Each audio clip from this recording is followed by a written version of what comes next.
Halo halo. Gurba. Abda budanya tesi hafu tu bupen. Sila maskula mande bifni akka samuta irraa gammaatti itti maskula lamaan deebiftu. Amma dhagahi gudii ati nu goote dhagahi abda. Intala ambaa ol feessitee deemte. Oddoo ani ammoo tuyyuu deebi ittiin hin deera ambaa takkittii jalatti kalahin osoo asiin jedhu. Nu salphifte.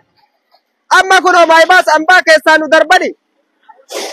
Iddirii ambaa keessaa ukkubii ambaa keessaa nu darbanii cidhaaji gandaynu. Kulli bakka dhaabannu nu dhorgite ta'e bakka dhaabattu dhabin jedhu wanafaa kiyyanna mallee dhabaaru sila. Si haafuu tuububbeen mashlaanqa. Amma eessa jirta ofi? Saudaanii? Har'a eega Saudaanii jiratte waa darbi kaama? Gurba? Mashlaaqamee waa darbi du'aa sii goodaa waan ati balleessitellee sii dhiifna yookiin ammoo tuyyuu yoo didde si abaarra gurba? Nagaa qabdi hatellee wallaahi billa. Kulliin bani Adam nagaya qaba. Wanni dubbiin tantee biyya shibbireessiteetiniin biyyi gara deemu wallaalee maqaallee nu badeenullee salphataa jirru malee.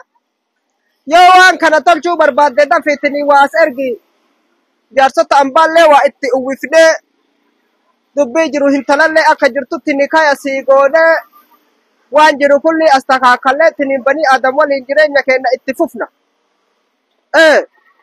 Fuudhami addisi haa fuutu bubbeen hin jedhu addeeman bakka amma dawwali. Maskoola deebisi ammoo tuyyuu sitti haa maskuultu ijoollee.